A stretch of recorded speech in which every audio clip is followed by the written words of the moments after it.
Hello, Renegade marketers. Welcome to Renegade Marketers Unite, the top-rated podcast for B2B CMOs and other marketing-obsessed individuals. You're about to listen to a recording of Renegade Marketers Live, our live show featuring the CMOs of CMO Huddles, a community that's sharing, caring, and daring each other to greatness every day of the week. This time, we've got a conversation with Joshua Leatherman, CMO of Service Express, which is all about recession preparedness, including why your people are the secret to revenue growth, regardless of the economic situation, how to spend responsibly, why you should have a predictive revenue model in place, and a heck of a lot more. I think you're going to enjoy the episode. Let's dive in.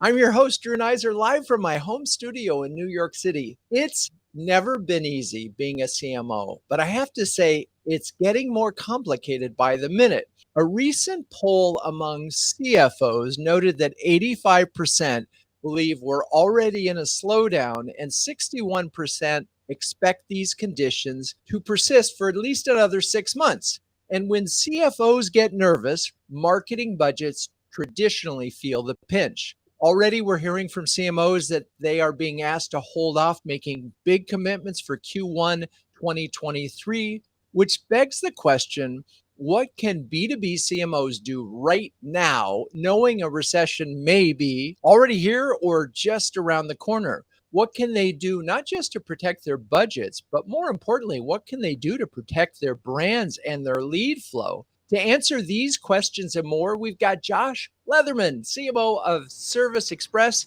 here to share his hard-earned wisdom. Josh is the star of episode 179 of Renegade Marketers Unite and was on episode 13 of this show. So Josh, welcome. How are you? I'm doing well. How are you? I am great. Thank you. Now, where are you? I am in beautiful Grand Rapids, Michigan at Service Express Global Headquarters. A big construction crane just pulled up literally behind me. So while it's quiet, I don't think it'll be too disruptive, but construction's a great sign of a growing company. So long answer, but headquartered in Grand Rapids, Michigan. There it is. And now let's sort of, I have a tendency now on the show to sort of go back and look at people's LinkedIn's profile. And I noticed Cornerstone University, not only did you get your BA, but your MBA from there, but you also spent 17 months as an adjunct professor. So what's the story behind this dedication? Yeah, I love Cornerstone. I grew up, Drew, in the small West Michigan town of Richland, Michigan, which is near Kalamazoo or Battle Creek. Have you heard of either of those? There's a song. Sure, of course. And the big city was Grand Rapids, Michigan, and it's still the second largest city in Michigan. So wanted to go to Grand Rapids to go to college, go to the big city, found Cornerstone. And what I love about Cornerstone is they've got a great adjunct faculty member. So you're not only getting the education, you get a lot of application on what you're learning. And so I had tremendous opportunities from teachers who plugged me into professional experience and jobs that I've had in my past because of Cornerstone, and went back to be an adjunct professor to kind of give back, right? I'm a big believer that when you receive gifts like that, it's your obligation to send the elevator back down or to give back. I'm so with you. I was always so grateful that I got into Duke, that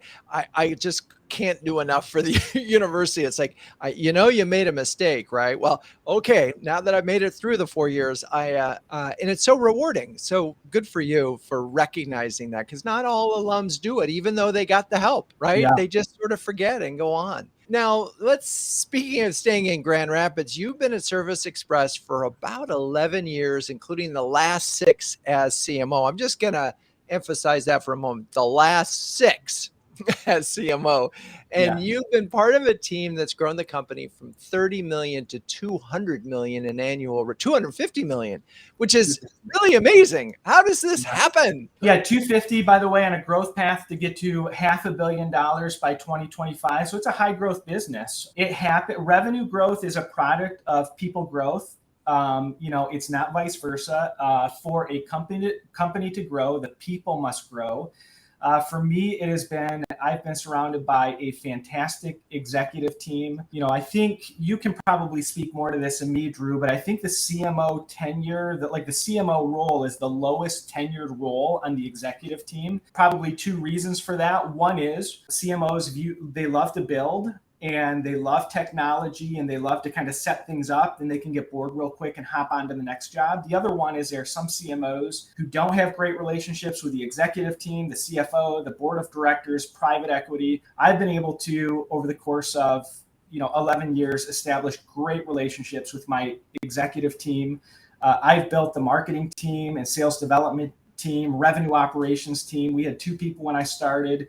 We've got probably close to 100 on all of those collective teams. Almost a quarter of Service Express in the US are either on the marketing team or marketing team alumni, meaning they started, we developed them, we grew them, and they've gone on to make a big impact into other areas of the business. But I just say the revenue growth is great, but that's a product of growing our people first, right? Yeah, there's so many things I want to break down in that. First of all, the revenue growth is people growth. It's just a great statement. I want to use that because it is so important in this. I am guessing when we talk about CMO turnover, you're right in that number. Nobody ever talks about the fact that a lot of really good CMOs are builders, and that's what they like to do. And they do leave after 2 to 3 years because they've sort of built the marketing engine or are at a stage. That part's true. I'm guessing you've had the same CEO for the last 6 years. I have. Yeah, I have.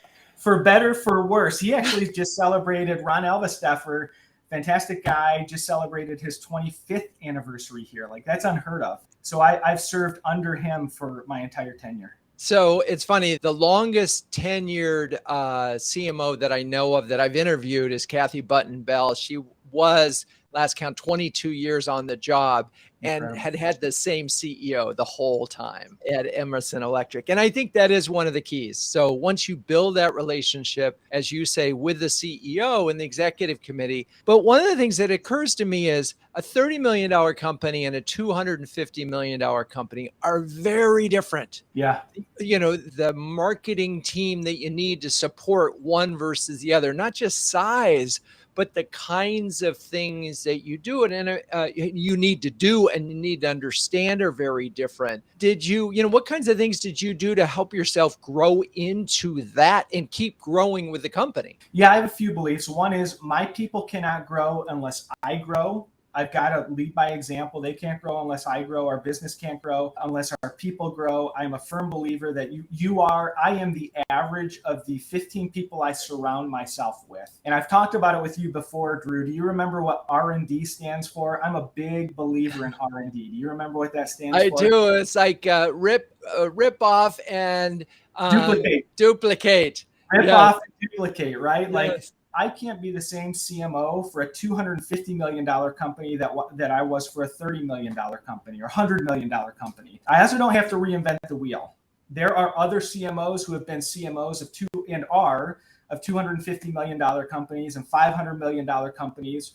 My job is to form relationships with them and build value for them, but also have them share their experience with me, right? And CMO Huddles has been a great way that I've done that. The Marketing Academy has been another one. My ability just to get in front of other CMOs and learn from them has been the most, because my formal education is in business, it's not marketing. Right. My informal education through the relationships and the networks I have is marketing and leadership, right? So R&D, rip off and duplicate, that's a secret to success as a growing professional. And by the way, that's not only applicable to being a CMO, that's also applicable to being a father, a husband, a leader. Like, think about all the roles you play in life, right? If you can surround yourself with people who have kind of been there, done that, and who can mentor and coach and lead you, you're going to be a lot better for it. Yeah. Amen to that. The Marketing Academy, I met Lisa Gilbert. Does that name ring a bell? Did you work with her at all through the Marketing Academy? I didn't. I was in the Marketing Academy Fellowship Program, which is for CMOs. They also have, I can't remember the name of it, but it's another program for emerging marketing talent, kind of like the VP level, who have been identified as top talent, may move into the CMO type role. So it's a fantastic program. Cheryl, who runs the program, founded it, does a great job. And yeah, it's just been wonderful for me. So is CMO Huddles. I'm actually trying to learn more about Marketing Academy because there's definitely a wonderful synergy between CMO huddles and the academy. Absolutely. So you mentioned that the ambition is to get from 250 to 500 million, and it's as if you're thinking, well, there's no outside forces, and that you can keep growing regardless of what's happening in in the world at large. And sometimes businesses can, but let's talk now about, recession proofing your marketing, and let's assume there's lots of things that you can do. Let's start with one thing that you're thinking about right now in terms of that. Yeah. So first of all, we just refuse to participate in recessions, Drew.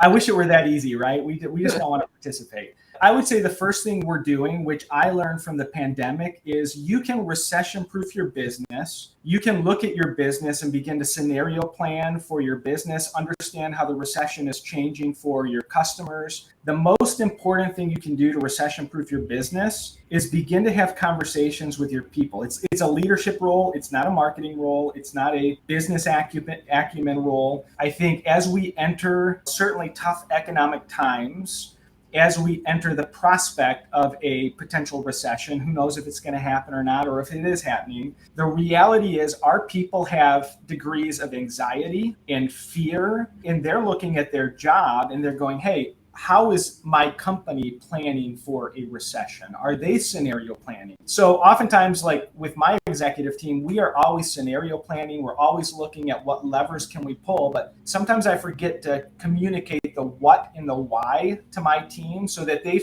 first of all, can work in an environment where they feel safe, because people can't do their best work if they're working in fear, anxiety, uncertainty. So the first thing I believe you do as a leader, not a marketer, not a CMO, is to check in with your people, have conversations, and really help them understand how you are preparing your business to navigate a recession and be a healthy place where hopefully you don't have to do layoffs and things like that. So number one. It's such a good point. And it's funny because in all the thinking that we did in both July and August in huddles, I mean, we had, I think, about 10 different conversations looking at it in various ways. We never actually talked about that, which is, I think, profound.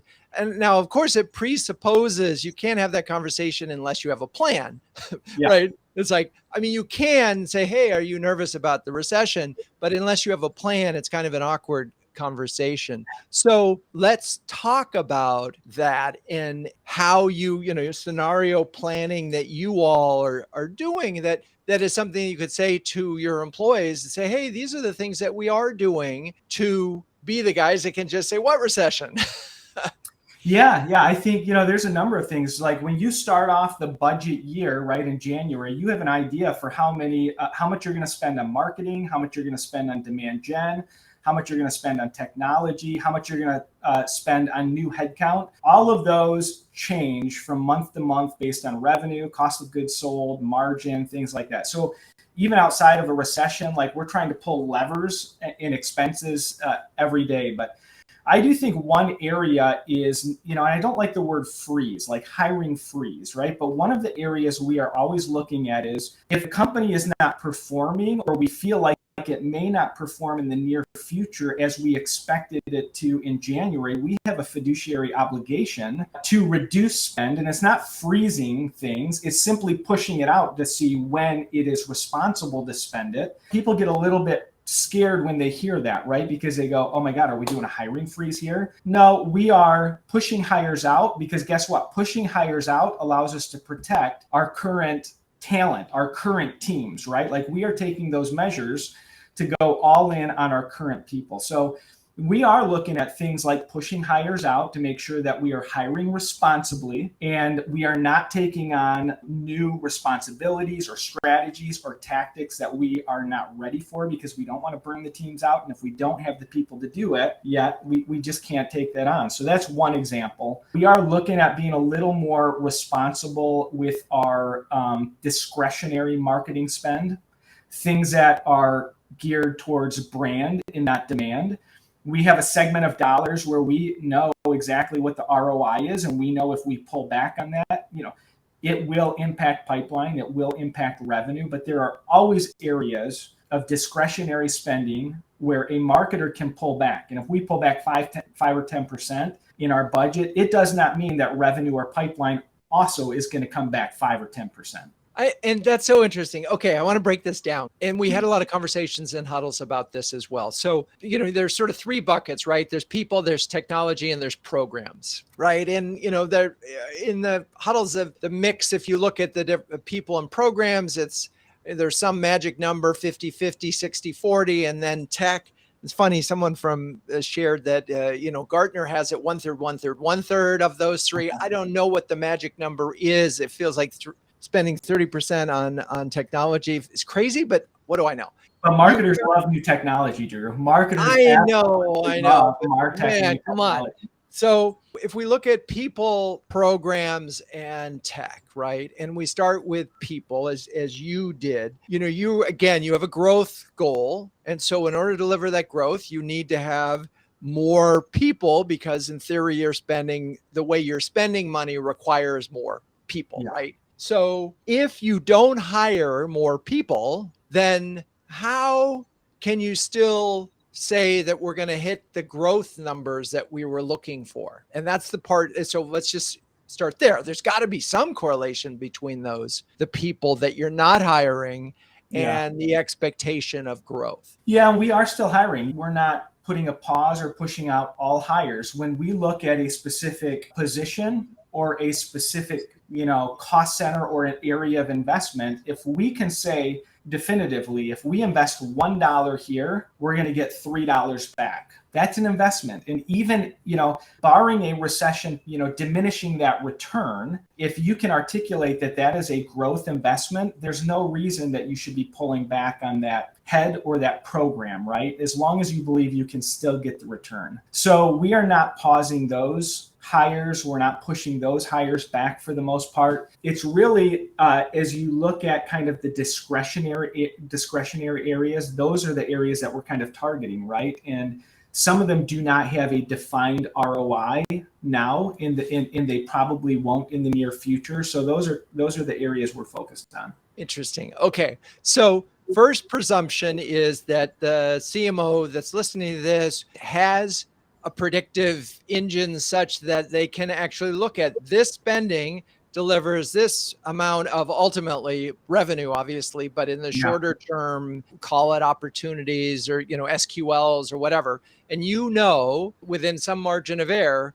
that if you keep spending this way and it keeps performing this way, you'll have this output at the end of this magic rainbow. And so that's a big presumption, because I don't think if we were to survey 100 huddlers, they might say, maybe 60% of them have that in place. Sure.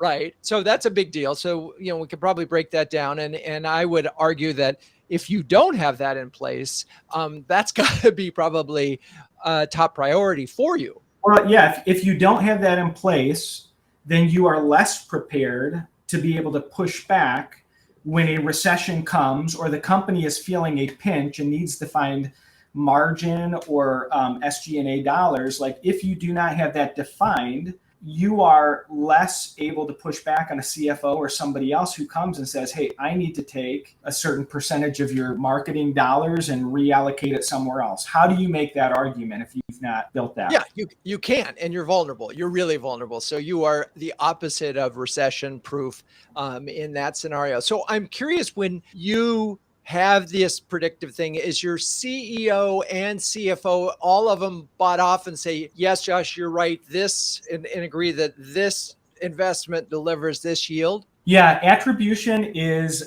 it is a funny thing because it's not like sales where you go, every activity leads to this pipeline leads, right? And you can articulate that. But what's so important is that you come to an agreement on an attribution model with a few key people. First and foremost, like private equity or whoever your ownership structure looks like, it is so important that they understand how you measure marketing and not just presenting it to them, but walking them through the formula. The other ones are your CRO, right? Like it's so important that if you say marketing is producing this number of opportunities and pipeline and revenue, your CRO better back it up and understand it, right? Because if the marketer is the lone person when the CFO comes and says, hey, we need to take some of your marketing dollars or we need to cut back, if the CMO is the only one saying, wait, no, there's tons of value here, we're producing pipeline. Like, man, if you don't have a CRO standing next to you or a CFO, that's on you, because you've not built that relationship, the partnership, and you've not educated them on how marketing produces pipeline and revenue through attribution. So, those relationships, that education amongst your executive team is so important. Your CEO certainly must understand it. It is so helpful to make sure your sales leadership team understands contribution as marketing's contribution as well, and how we define that. Oh, yes. Ditto. I'm just going to check on that in terms of building those relationships and assuring that we have agreement. It's funny. I was reviewing the conversation that the bonus huddle that we did with Hannes from Acronis on building a, demand generation engine, measurable engine and predictive. And we got to the question of brand and the role that brand played. And it's interesting to hear you say brand discretionary. And here's what I wonder about. At some point in time, Service Express is going to run into enterprise customers who haven't heard of you. And then suddenly brand is not a discretionary spend. It's a mandatory spend, because you can't hit your numbers unless you have the awareness that you need. And it was interesting that this individual was able to sort of work in that formula, sort of looked at total addressable market, looked at what their awareness was, looked at what their awareness was going to need to be in order to get the growth they were looking for. So is it as simple as, the brand stuff just isn't measurable, so we can cut it and it won't have impact? No, I don't think so. And I don't think you cut all brand, but you do have a responsibility. In good times, you typically have additional funding where you can spend more. And by the way, marketers are always looking at new ways to spend brand dollars, right? And what we often do is we get enough money to be able to spend and try and break things and see what works and what doesn't. But when you hit a recession or tough economic times, there is a portion of brand spend, I would suspect, in most marketing organizations where you can cut it. And it's not going to have a big impact, because it really almost is kind of like the research and development side of brand spend. You're not quite sure if it's working or how it's working, but you can certainly cut it back during difficult times while still spending in the areas of brand that are important and meaningful. Interesting. Well, I'm going to put that on pause for a second. I asked you to take this recession preparedness calculator that we created with the help of this terrific app developer called Outgrow. And I'm curious, when you took it, were there any surprises? Did you feel you were as prepared as you thought you'd be? Yeah, I think so. My score was 80 out of 100. The question was great, you win. 80 out of 100, but that's not a reflection of just me and what we're doing in marketing. It's a reflection of the business. We do well in good times. We do even better in tough economic times, because our buyers have already allocated the budget. The budget's out there. They tend to spend it on high cost equipment, servers, storage, things like that. And so if they reallocate that to us and extend the life of their equipment, they actually reduce their spend by quite a bit while increasing their experience. So our business and our service model is set up well for a recession. You, of course, have now really screwed up the average, by the way. So a lot of people are going to come in and they're going to, because we're building the average, from the first 25 or so people that take it. So now it's way up there. People are going to come in and go, oh my God, we're so far behind. Okay, last question before we switch gears for a second. We've had a preview of what a recession might be in a kind of an awkward period when the pandemic started.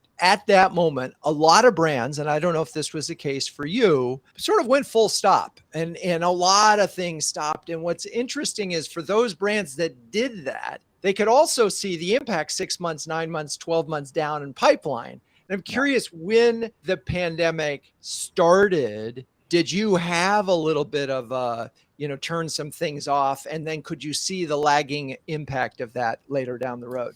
Yeah, we didn't turn things off, but we did push spend in some discretionary areas out. We did not reduce our sales dev initiatives. We did not reduce our demand marketing initiatives. We actually saw pipeline and revenue increase during that time because there was a supply chain issue with hardware components for servers, storage, so people couldn't get parts. Right. We had already stocked most of those parts in our technology center warehouse. And so the pandemic, while it was not good for our people and certainly our customers, it was good for our business because we were able to be helpful for our customers. Right. So you suddenly were more essential than even you were before the pandemic. And that is Totally. something we'll talk about. Okay. I'm going to switch gears now and I'm going to do a little promo for CMO Huddles. Launched in 2020, CMO Huddles is an exclusive community of over 100 highly effective B2B CMOs who share, care, and dare each other to greatness just about every week. Everything about CMO Huddles is designed to be a force multiplier, helping you to make faster, better, and more informed decisions. We ask for 1 hour a month in the hope of delivering 10 hours of perspiration saved. As we like to say, since no CMO can outwork their jobs, CMO Huddles is here to help you outsmart it. Josh, you've already said some nice things about CMO Huddles. I'm just curious if you want to share your experience so far.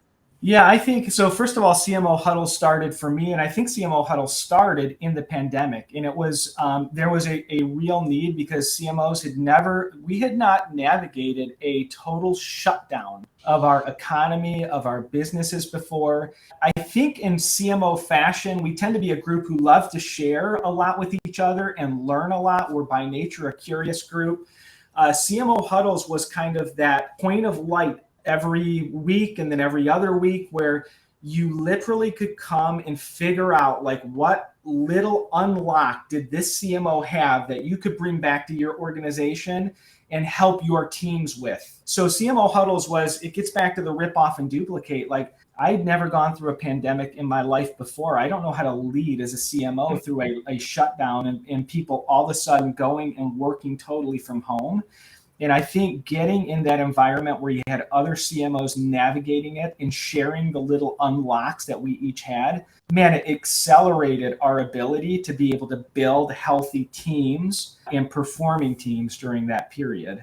Amazing. And it's so funny you mentioned that period because that was when we were in beta. We started April 1st, 2020, and we met in that beta period 55 times in a 6-month period. And you're right, for the first 8 weeks, we met every week because there was a new crisis every single week. So anyway, just in case you're not familiar with the huddles, generally most huddlers now join us for once a month. We are not, even though we have meetings every week, most huddlers join once a month. All right. And by the way, Drew, I think you also have some of the best and brightest who are members of this group. It is really an incredible group of CMOs who are in public companies, private equity companies, single owner companies. So there is a broad array of CMOs from different business models, different business sizes, and different verticals as well. So, well, thank you for those kind words. Let's talk about several CMOs mention partnering with third parties like a Forrester to quantify the ROI of their service. And while others are baking ROI calculators into their products, do you have any thoughts on either of these approaches? The whole idea is that you have third party or ways of demonstrating the value of your product or service on an ongoing basis to your customers. Yeah, my initial thought is if it makes sense for your business, do it. It's a great tool, but does it, my question would be, does it pass the sniff test? Marketers are known for wanting to go for those gimmicks and kind of stretch the truth and the story a little bit. So if it doesn't make sense for your business, I would stay as far away from it as you can because buyers know. It's like bees sense fear, buyers sense BS, right? Like they know if your calculation is off or not. I would over-index on voice of the customer. The more you can get through written format, through videos, and especially through rating websites, the more you can get customers telling your story in articulating the real value that you provide, whether it's an ROI in dollars or if there are values somewhere else. Maybe you save X number of hours. Maybe you save staffing somewhere else, right? The more you can get buyers telling your story and talking about the value you provide, the more believable and authentic it is for the buyer. So I think calculators, if it makes sense for your business, do it, but don't take your foot off the gas on ensuring that customers are talking about the value you provide on your website, in your marketing materials. That's so critical. I love that point. I want to just pause for a second on talk about, so some of the feedback that came back on using these third parties to show the ROI was that it was really good for a short period of time because they would outlast it. The ones that were able to bake ROI into their product so that you could actually sort of see it there, thought it was awesome. And that, again, not everybody can do that. Certain software service products can do it a lot easier than others. If you can do that, it's a great reminder. And it's a story that we were doing research for a former client a few years back. And one of the things that we learned during this research was that customer satisfaction correlated to those that had the analytics module. And so they were actually created a product where when it didn't have analytics in it, they weren't happy with it. When they had analytics, they were much happier. And it's like they were doing themselves a disservice by not forcing that bundle, right? And making sure. So again, this idea of having analytics. Now, the point you make about rating websites is really interesting to me because I've always wondered about whether or not those are believable as well, because we all know that you can sort of incentivize customers to do it. You can bake it into the contract. You can do things to do it. So talk about how you've been able to get customers to go to these rating websites and provide, we'll call it, genuine answers. Yeah, it starts with having a customer base who will advocate for you, right? If you don't have a customer base who identifies themselves as promoters or advocates, it's very tough to do, right? And, I think the first thing you do is you ask customers, what websites do you use when you're evaluating a product or service? It was very apparent for us. Gartner Peer Insights. Gartner is kind of God for IT buyers, right? We've all heard of Gartner. Gartner Peer Insights was one of them. And so, from our perspective, like we have our own Net Promoter Score. It's a fantastic score. And as we encounter customers who are almost all of them who want to advocate for us, they will advocate. They just need to know how, right? They will provide referrals if you ask them. They will provide ratings if you ask them, if they know that that's an area that they can be helpful for you. And so, our senior account executives and our team are wired not to ask for positive reviews, but authentic, genuine reviews that help other buyers understand if we'd be a good fit or not for them. Proud to say we are number one in our space on Gartner Peer Insights. We are the only customer first. We're the only company to receive a customer first badge or designation from Gartner. And that is because we have fantastic engineers and wonderful customers who choose to advocate and promote. And by the way, if those of you who take the link and use the recession calculator, one of the big areas in there that will determine how prepared you are is this question of customer loyalty, how the customers feel about your business and the likelihood that they, can live with or without you. And the more likely they can live without you, obviously, the more likely they're going to put your business on hold. Are you a nice to have or have to have? Yeah. And if you're a have to have business, obviously you're going to withstand a downturn a lot better than those that don't. It does fit into this conversation really quite nicely. All right. So we're at the point where I always ask, what would Ben Franklin say? And, Ben was America's first chief marketing officer. That is why I talk about him a lot. He managed to do something that I think few marketers could do, which is market a revolution to a king. Ben was an inventive individual, as most of you know. But if he were looking at a business and saying, how do you prepare for recession? He would say, the way to be safe is never to be secure. And what we're talking about there and what he's referring to is the notion of preparation is if you think you've got this nailed, you are in a problem situation. So, all right. At the top of the show, I mentioned CFOs famous for the minute there's a downturn, there's a sniff. It's like, okay, we got to cut marketing. And, in a huddle, one CMO shared, if you cut my budget, you better cut your sales forecast because I am not a magician. I can't make something out of nothing. So I'm curious, what kinds of things can a CMO do in your mind, if that CMO comes running and say, look, the storm clouds are brewing, for example, one of the things a lot of CMOs are seeing is deals are stretching out already. It used to be 3 months, now it's 6 months. And when that happens, everybody in the organization goes, uh-oh, it's a problem, because it means revenue is going to not land this quarter, but next quarter it may not land until next year. So what would you advise other CMOs to do to sort of stop that, okay, you got to cut, we're not sure where we're going to be. You got to cut it by 15%. And that's not an uncommon request. Yeah, I think so. First of all, if you're a CMO and you're in a position where the CFO is coming to you saying, we need to cut budget by 15, 20%, whatever the number is, and you are now having the conversation then about, hey, if you cut my budget, this is what you need to cut in pipeline. This is how it's going to impact revenue.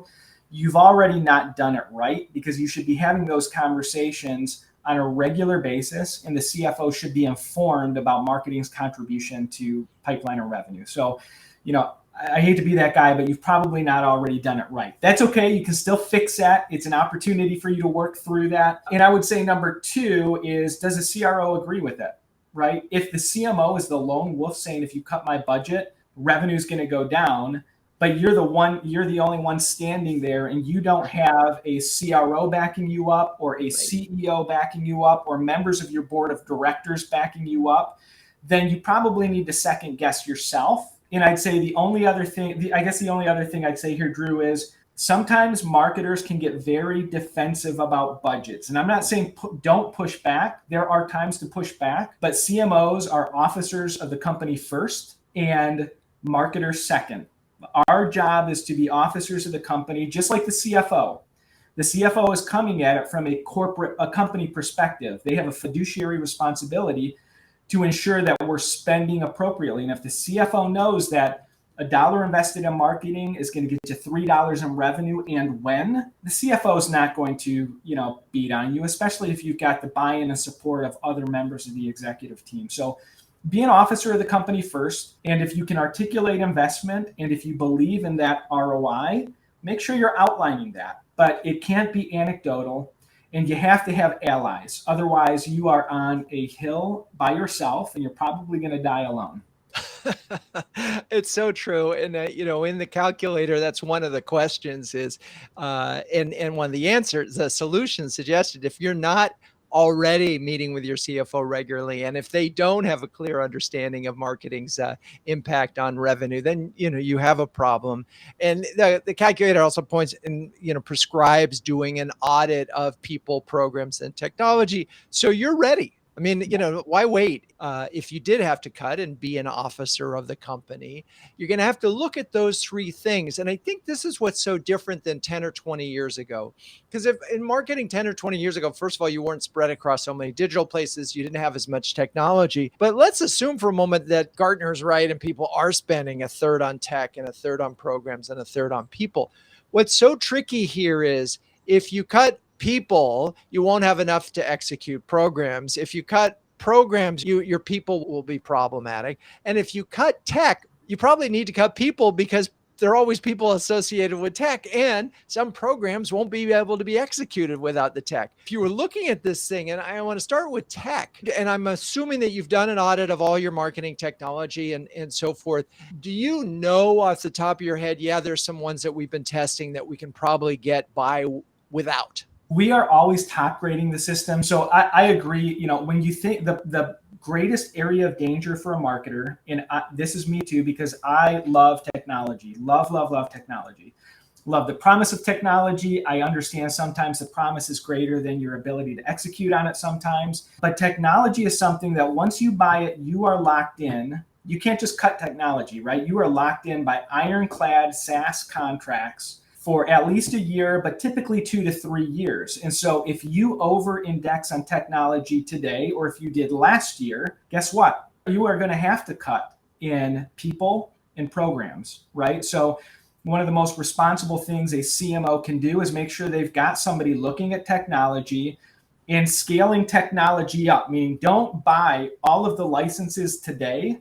even if it costs you a little more in the long run, right? If you feel like you're going to need 200 licenses over a period of time, guess what? Buy 100 today. Make sure they get utilized, because I guarantee there are always going to be users who do not utilize it right. And you can redeploy licenses. Technology is the one area that CMOs just have to be uber responsible about, because it has a long tail impact on people and programs if you over-index or go too deep into it. So many thoughts swirling in my head on that, and thinking of, first of all, most of these folks, you can get a 1-year contract, and you're right, you don't get the same deal. But if you're looking at any new technology, but I think consistently marketers have underestimated the amount of time and support it takes to take advantage of it.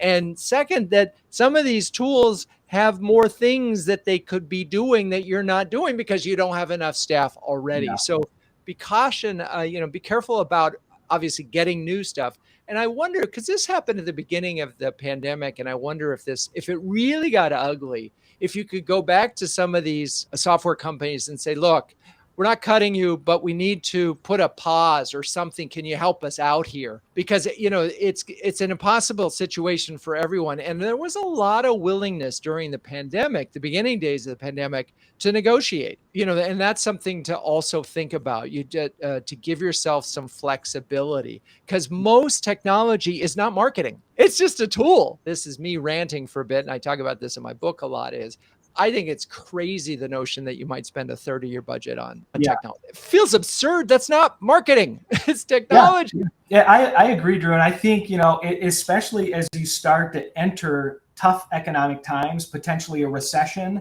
in good times, it's okay for marketers to go wide, right? And to dip their toes in a lot of different channels while maintaining their success in the channels where they're successful. In tough economic times, I think you're spot on. There are technologies where marketers are not even using all the functionality or features in it. Like in tough economic times, that is when you go deep. You go deep on technology and understand how you can fully exploit it before you bring on new technology.